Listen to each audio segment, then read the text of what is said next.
And we are live on Facebook. Good afternoon, everyone. Welcome to another New Jersey Constitutional Republicans virtual conversation. And it's my great pleasure today to have Mr. Edward Durr, LD3 state senatorial Republican candidate. Ed, are you still there with us?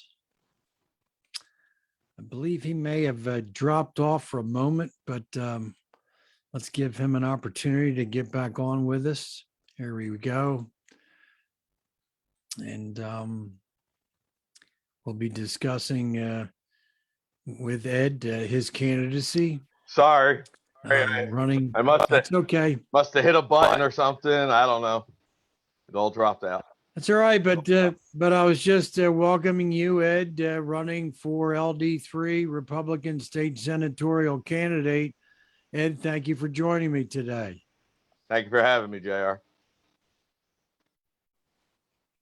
And tell us a little bit about yourself. Who makes up Ed Durr? Of course, I've known you for a few years. You ran for assembly a couple of years ago, and now you're taking on the state senatorial office.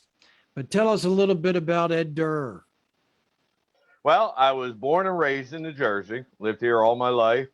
I've raised my 3 children, and I live right next door to my parents. Well, my mom now. As of last week, my father passed away. I'm a truck driver, blue collar as you can come.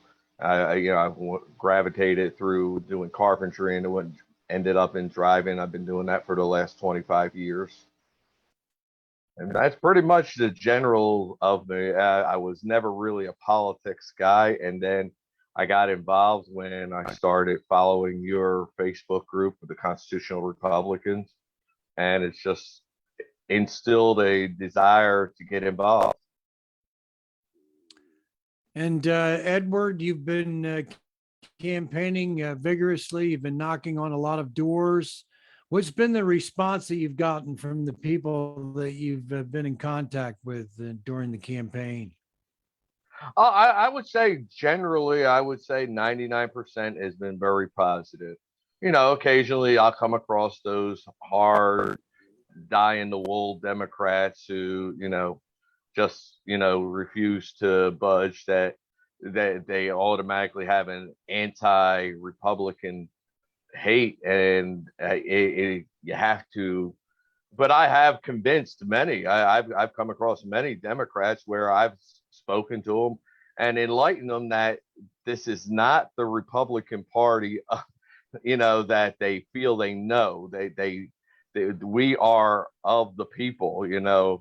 That is part of my slogan: government by the people, for the people, of the people. I generally believe that it's always been what was constituted by our founding fathers, that it was supposed to be average people. It was not supposed to be career politicians who sit in office for 30, 40 years, and dictate their, desires among the people. It was supposed to be the people working together, deciding the government. And that's basically, as I said, I take a lot of my politics education from you, JR.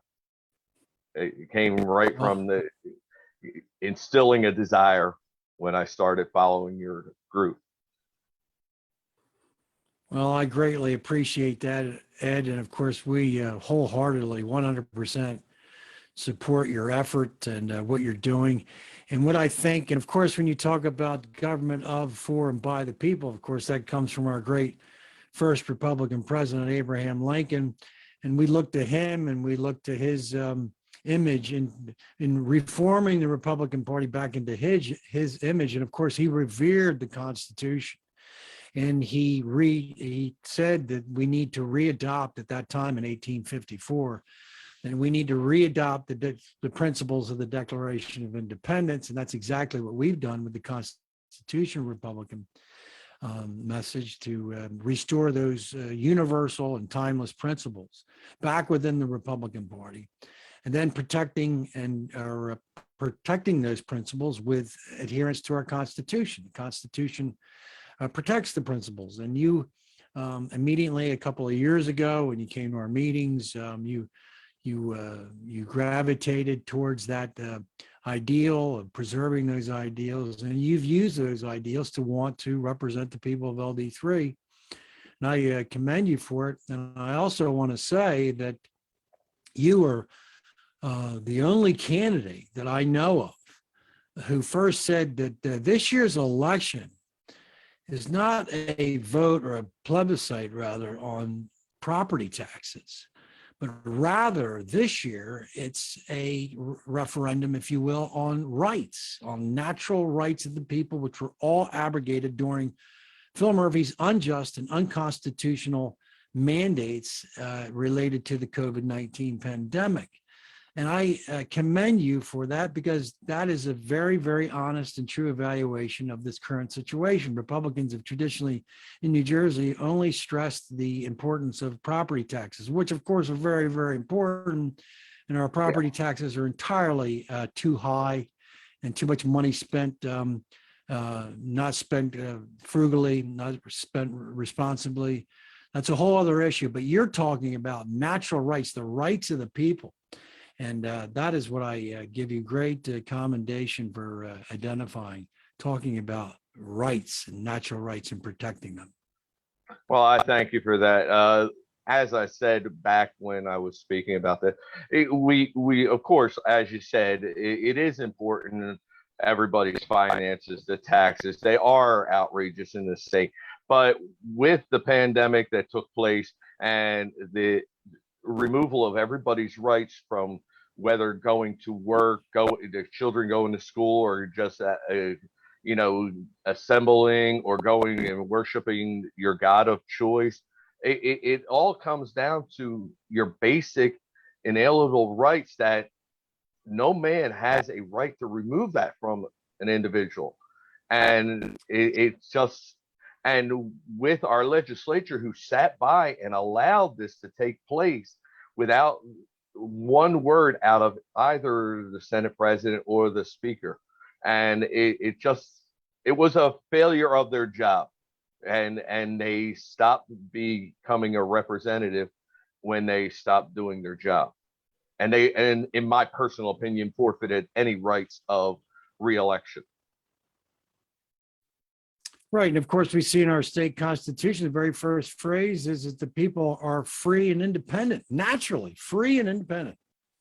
But yet the Democrats don't take that into consideration. The Democrats are all about power dynamics, ruling with an iron hand, specifically geared towards special interests, those who continually vote for them.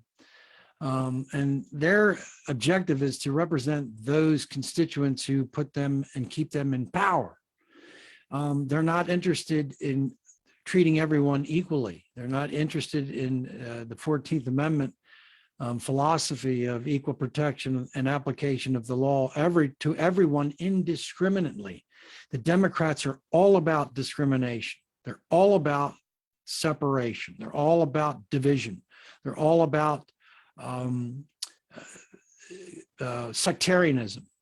And as Republicans, and as you clearly understand, is that we believe in liberty to all. That is that's the definition that Abraham Lincoln gave us. And that's the definition now that we are restoring, and that we look at everyone to be treated as an individual rather than being part of a group.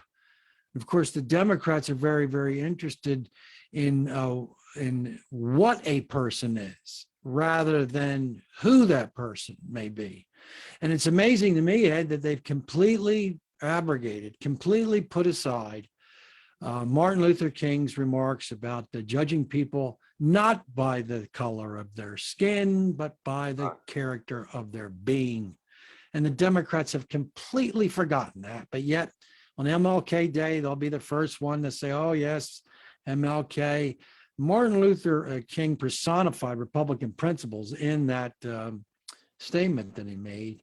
And you're learning as you go out on the campaign trail that division that's there. But thankfully, you're talking about liberty to all.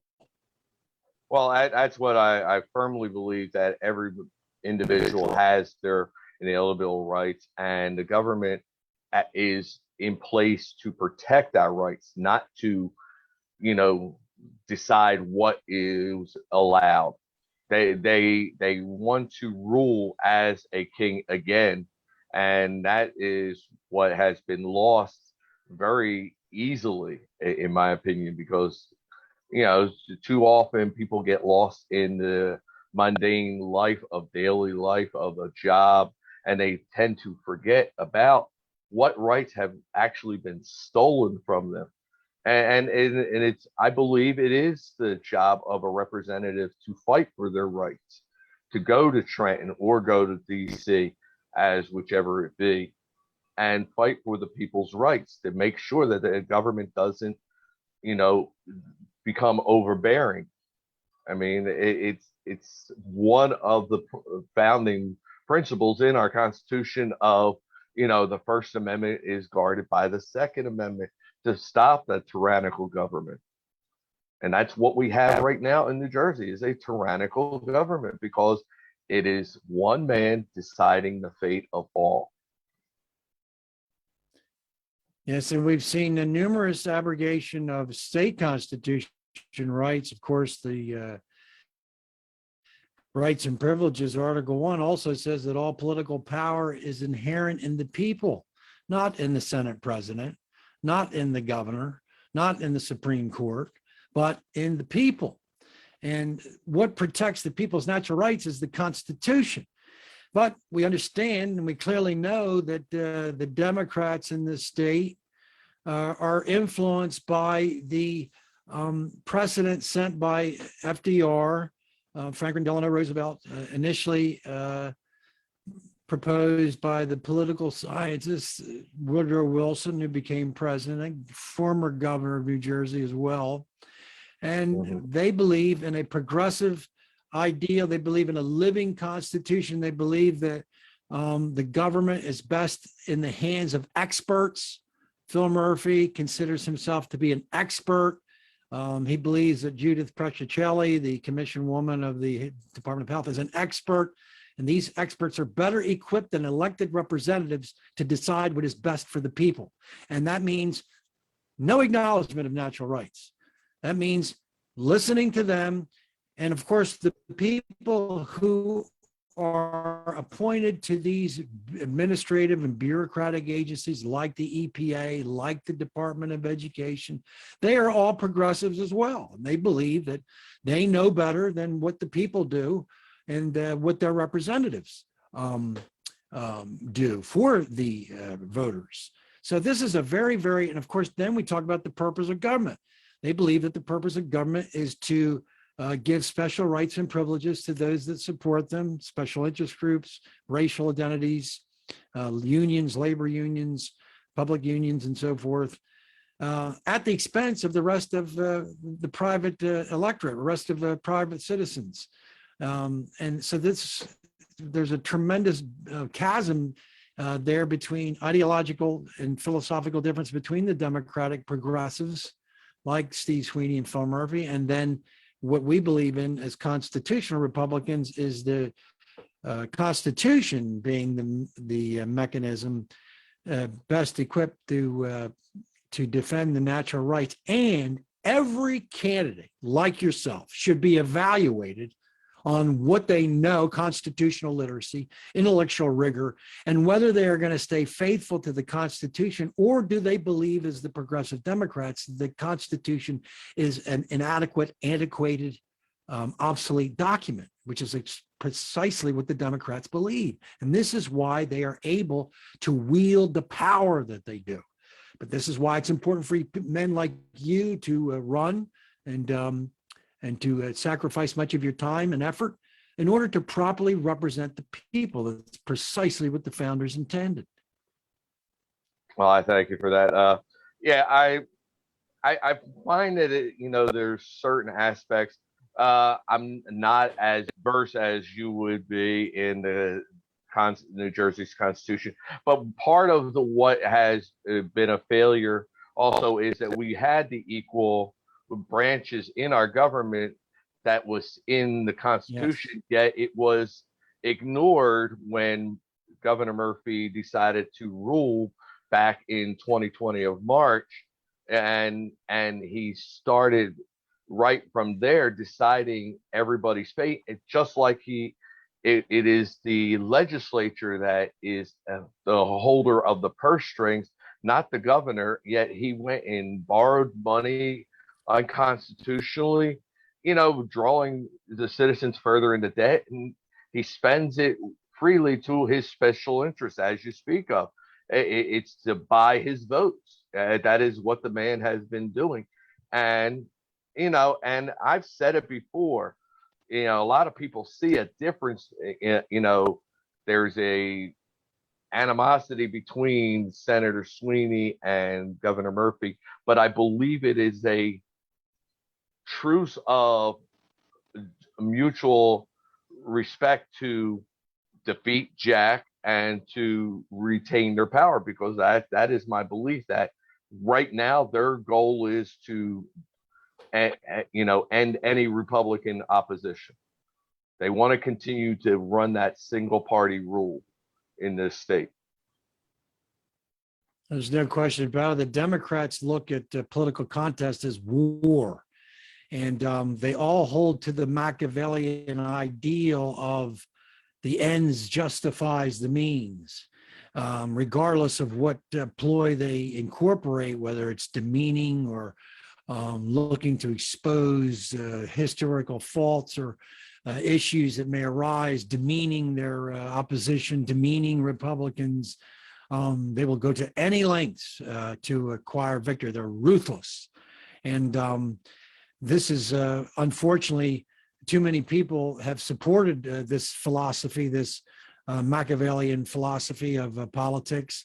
But the Democrats look at politics as war, and that's why they will look back at your past or my past or any one of their adversaries' past and say, look at what this man or look what this person did, and so forth. Yet all along they have more uglier skeletons in all of their closets, but they're not going to be willing to open the doors so that they can be seen. And we normally focus on issues. We don't get into personalities so much as they do. So that's, and we try to take the high ground. We try to take the high moral ground, Lincoln being our great example in that regard. But you're very, very right. And you talk about the Constitution, you're talking about Article 3 of the Constitution, which requires every branch to stay within themselves, and that no branch should be doing the responsibility or attempting to do the responsibility that the other did. And we clearly see that Phil Murphy's executive orders have the force of law, yet law, legislation, and creation of law is exclusively the responsibility of the legislature, as we read in Article 4. They are the sole authority when it comes to making law. But yet the Democrats, of course, they believe in the progressive ideal that the Constitution can be is malleable. It's like Plato. It can they believe it's a reconfigured. They feel it's a living document when they can change things as they see fit to make it work with their agenda. Right. And we've seen that they have incorporated two laws. One was made in 1942, the Disaster Recovery Act, and then the Emergency Act in 2005, which were both initially intended to give the governor great weight in making a decision to nullify or to answer a adversarial threat, which would be from a terrorist attempt in the 2005 emergency law. And then, of course, we were at war with Nazi Germany, and there were several, there were reports that there were Nazis that may have infiltrated New Jersey, and there were cells at that time. So those laws, and these are the two laws that they used to give Phil Murphy these expansion of powers. And of course, that goes initially back to FDR, who asked the Congress for an increase in executive power to fight the war of the Depression. He called it a war. And we've seen how people use this word war, and they've exploited that word, which ultimately leads to greater executive power. And that's exactly what we saw in New Jersey. This is why when you are elected and you are a legislator, you need to, number one, propose a bill that will clearly define what is war from a health crisis, from a health emergency, clear definitions of each.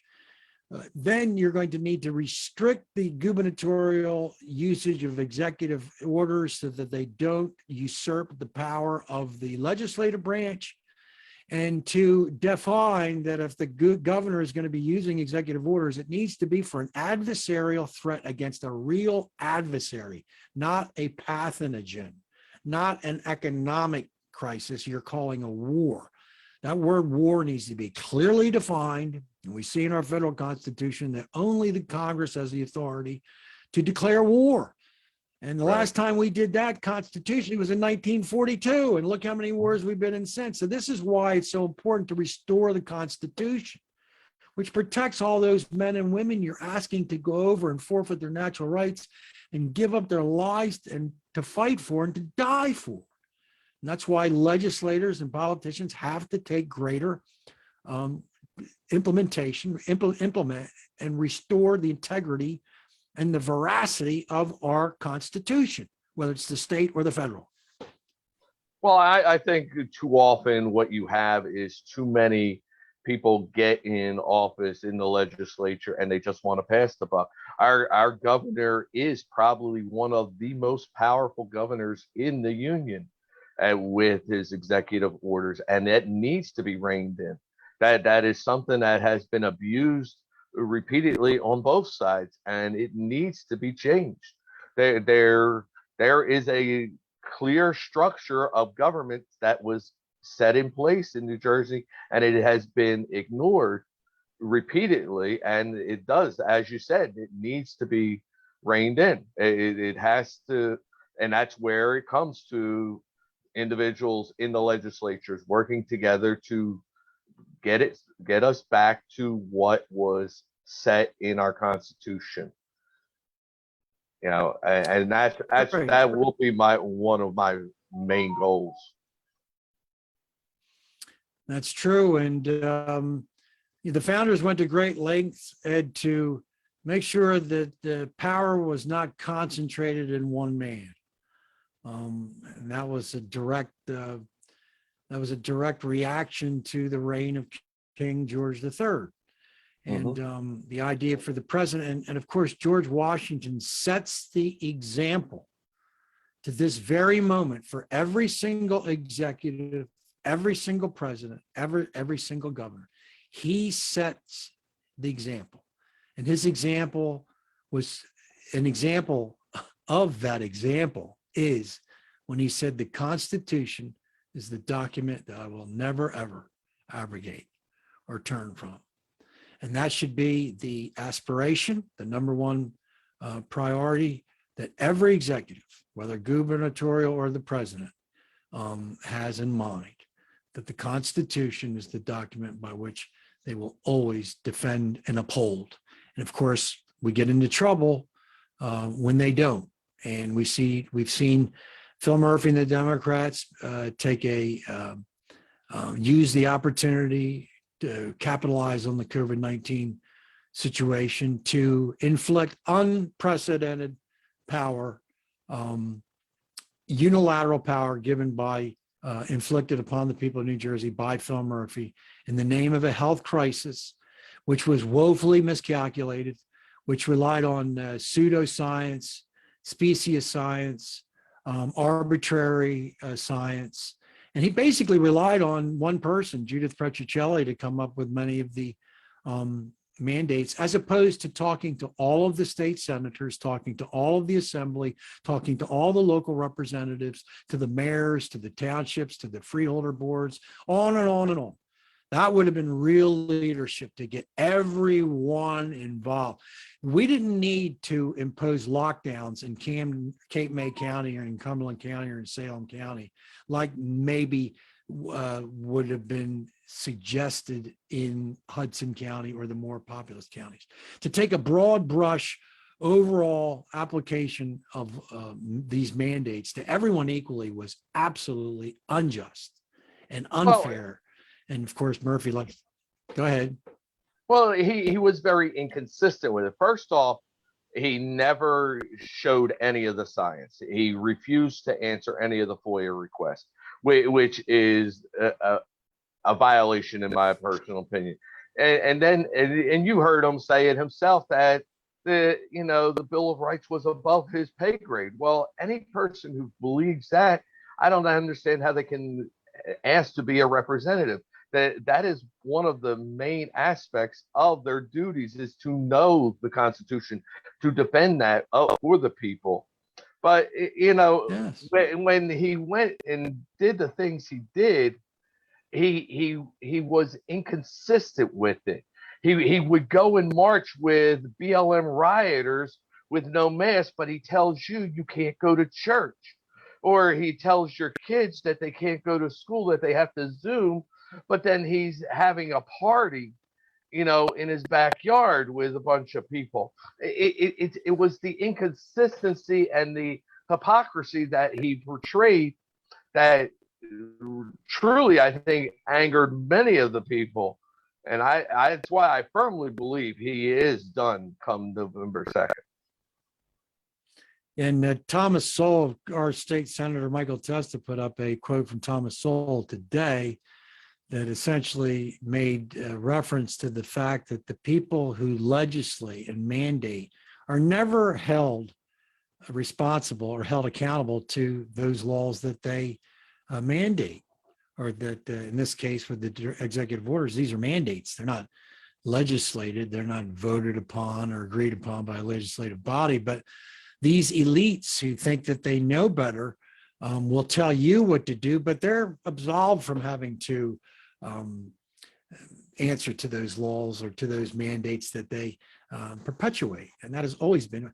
Remember the piece that was done on Nancy Pelosi a few months ago, where she showed her ice cream collection in her freezer and in her refrigerator, and the way she lives is very, very different from the constituents she says that she is defending or giving special rights and privileges to, which is what the Democrats. Well, that's what. But the fact is, right? It's hypocrisy. There's a hypocrisy. Do as I say, don't do as I do. Well, yeah, because you go and say, well, they'll tell you and I, we have no rights to defend ourselves, but they have armed security 24/7, and they don't fear being robbed or accosted. It is these things that it is the elitist in them that they believe. Well, you heard me say, and I still firmly believe they look at themselves as the leaders, and I hate that word because I don't feel them to be my leader. They are my employee. I am the citizen who employs them to represent me. They are not my leader. And that is what keeps getting lost. People, they say, oh, well, let's look to our leaders. Well, no, they are our representatives. They are not our leaders. The people are the leaders of themselves. They are to decide what is best for them. And then they go to the representatives and they are supposed to enact what they want. That is what is government's function. That's exactly right. The purpose of government is essentially to protect the person and their property. And that doesn't mean to protect them from a pathogen and shut them into their home and put them under house arrest. What that means is that the government is to protect the person from crime, from criminal acts, from the depravity of other human beings who look to take the lives of others. That's where government is supposed to be protecting. And then to protect your property doesn't just necessarily mean your real estate. Yes, if someone comes in and robs your tool shed, the government should be on the hunt for the person who perpetuated the crime or tries to break into your home to remove your property. That's where government comes in. That's where the force of government needs to be restored. And it's not about, and also the idea of property is the money that's in your pocket, the money that's in your checking account. That's your property. And in protecting that property, that doesn't mean that you're going to absorb high taxes on that individual, and the redistributive process of taking money from some and giving to others, which we see the Democrats specialize in. So the essential purpose of a government are very, very simple: protect the person and to protect their property from crime. That's the objective. And then when the criminal's caught, the criminal's given justice. And that's how government is supposed to work. Everything else pretty much should be, as our state constitution says, Ed, the people are by nature free and independent, and government is there to protect them and Absolutely. their property from crime, not pathogens, not fictitious or imaginary threats. Well, and the funny part about it is, in certain areas, they have decided that certain crimes are not crimes anymore. They don't even arrest people for it. You can, I think it's out like in Seattle, you can rob them up to $950 and not go to jail. I mean, seriously, Yes. They are taking away the threat of punishment, and that is just going to entice more criminals to act upon things. When you take away that punishment aspect, which is what the government's function is to do, is to punish those who violate the laws. We are men of laws, and we are supposed to follow these laws. And when the government stops enforcing these laws, it becomes anarchy, and then they don't want you to have the right to protect yourself against this. It is just a snowball effect that has gotten away from the people. That's right. And I would think that if our founders could come back and see what has transpired with government in our nation, number one, they would be aghast that there would be a protection for a woman to destroy the child within her body, and that the laws throughout the history of our country have always been to support the life of the child as well as the mother. They would be aghast at the idea that the woman would have a choice of terminating the child's life based on her choice, as opposed to being responsible, understanding that the consequences that occur with sexual relations, and the irresponsibility and not keeping those relations within the matrimonial relationship. And of course, we talk about social conservatism, and it needing to be once again a priority within the Republican Party. But number one, the founders would be aghast at abortion, but also, Ed, and what we're talking about is they would be flabbergasted by the lack of justice within our criminal justice system. They would not believe the idea of trying to incriminate our law enforcement agencies and considering them to be more criminal than the actual criminal themselves, who the Democrats consider to be victims of their socioeconomic plight, based on so-called, supposedly, and mischaracterized policies or Republican Party policies, which they can't even substantiate, because the Democratic Party policies are the ones that continually dominate our urban areas and urban communities decade after decade after decade. So they can't blame Republicans for that, although they attempt to. But those are the two things that the founders would be aghast at. And as you go into Trenton, and as you serve as a senator, you will be assuring our law enforcement agencies, number one, that you will be there to help them and support them, but also you will understand the necessity of restoring law and order. Absolutely. There has to be punishment for crime. You cannot just go and allow things to break down in that regard. It is the things you and I grew up as children. We were respectful of the law. Why? Because we understood there would be consequences for actions that were illegal, what have you. They have Hmm. taken away the illegality of certain things and said, no, it's all is okay. You can do this, you can do that. It doesn't matter if you burn a person's store, if it's socially justifiable because you feel that you were wronged as a child. It's okay to destroy that person's store. It's okay to rob them and take their possessions because you are poor and they have money, so you can take their possessions and make an equal distribution. No, this is something that cannot be continued to be accepted in society. There are consequences with everybody's actions. As you speak of different things, everybody decides things. You have to decide your own actions, and you must pay the consequences for those actions, as I'm sure you did as a child. I'm sure I did when I did things wrong. My parents punished me, and these were actions that I learned by, being punished not to do them again. And I'm not saying that I was a bad kid, but I was not perfect, and I'm sure nobody can ever No. claim they were perfect. There is no perfect man, and this is where we need to get back to. And there has to be a support for our men and women in blue, that we have to Yes. stand behind them. We have to have their backs. We cannot go and say, oh well, you got to go and do a job, but if you even make the slightest mistake, we're going to hang you out to dry and we're going to take your property. And no, we have to support them. We have to defend them. We're not the ones willing to step out there and do the job ourselves. So it is our, it's Monday morning armchair quarterbacking.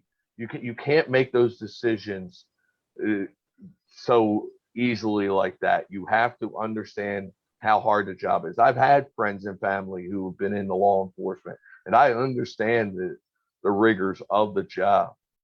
So I will always have the men and women of the blue and first responders. I was just thinking about something that when recently I seen a tweet where the Senate president talked about how you gotta respect and be thankful for our first responders. Well, how come the Senate president isn't defending these first responders' right to decide to not have a jab put in their arm and they're losing their jobs? He Hmm. doesn't decide to fight for them then. Right. Well, of course, there's all sorts of contradictory actions taken by the Democrats with their policies.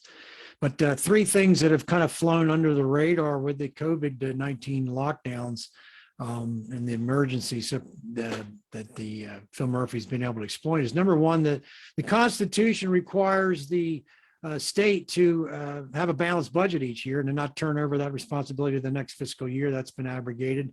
We've seen that public education is intended for the ages of 5 through 17, but yet we're talking about subsidizing preschools and pre-K, another unconstitutional act. And then, of course, we have the problem of an estimated over 500,000 illegal aliens in the state that are receiving benefits and privileges at the expense of New Jersey citizens. And these are all issues that need to be addressed by you in becoming a state senator in LD3. And trust me, these are things that are definitely on my radar of things that I will go after, because you were speaking of the education. It's not just that he wanted to add the pre-K, but he wants to, give free college to illegal aliens. That's Yeah. not part of our job to, first off, there should not be an illegal alien. That is the word, illegal. There is a Mm-hmm. violation of our laws coming here when you violate it. And they say, oh, well, it's just coming to the state that is the one law they break. No, they break multiple laws, because when they're not supposed to work, they work. They're not supposed to use our services. They use our services. They're not supposed to be driving. They drive. It's a multitude of violations, and who knows what identity theft is going on. So these are the things that definitely need to be gone after, and definitely with the budget, it is ridiculous that we continue to go further and further into debt. As Jack pointed out, we are what, $11.5 billion higher in the just under 4 years of Murphy's reign. It is just ridiculous the way he spends money. Like and I know he does not care, because he has an agenda set. He is buying himself further on to politics. He is looking beyond New Jersey. Exactly. We talked about that with Jack earlier this morning. But Ed, as we wind down, I want the people to know what a fine representative you'll make, because first of all, you're speaking about the Constitution. You're learning about the Constitution each and every day. And I want to commend you for running. You're going up against conceivably the second most powerful politician in the state. And you're to be commended for wanting to represent the people effectively, justly, and equally. Well, JR, I just want to point out that we had talked about this one little aspect, you and I both knowing as being Christians, of a story of a young man going against an individual named Goliath, and what the end result of that story was. So I will never equate myself to David, but it can happen. And I believe it will happen come Tuesday. Well, it's all about the votes. It's all about the voters getting out to vote. 100% participation from Republicans voting in LD3, and garnering support from independents, and even some disenfranchised Democrats are maybe out there as well, Ed. So keep up with the campaign, finish strong. I know you will. You've had you've had a rough week with the passing of your father, for those who may not know, but you've kept your chin up, and I'm sure you're going to make your father very, very proud on November the 2nd. Well, thank you very much for that. And yes, it's been a little rough, but I am instilled to continue to fight for the people of New Jersey. And I appreciate this time to reach the voters, and hopefully we will get this done all the way down, Jack, and all the way down to the town council, because we need to make a change in New Jersey. Vote Republican if you want to preserve your natural rights. Vote Republican if you want to restore the Constitution as the strongest and most effective vehicle in protecting your natural rights. So thank you so much, Ed, for joining me. We will talk hopefully after your victory on Tuesday, and keep up the fight, and keep up the faith. Thank you very much, JR. You have a wonderful day too. And our audience, please like and share this video. The Constitutional Republicans, this New Jersey Constitutional Republican virtual conversation is intended to give people like Ed and other conservatives, other constitutional Republicans, an audience that they do not receive from major media sources, from the print media in New Jersey, all in the corner working for the Democrats as a political arm of their infrastructure. So please support the Constitutional Republicans in these virtual conversations. We're providing people like Ed an audience that they otherwise will not receive anywhere else. So I ask you to please subscribe to our YouTube channel, share this video, join our Facebook group page, like our The New Jersey Constitutional Republicans page, join our Republican Constitutional Academic page. So please, this is how we get the word out about fine men like Ed Durr. So please join us and help us by sharing and spreading the word. Thank you, Ed. On to victory. And remember what Lincoln said, liberty And remember what Lincoln said, liberty to all. Thank you. Thank you. Have a good day, New Jersey. Take care.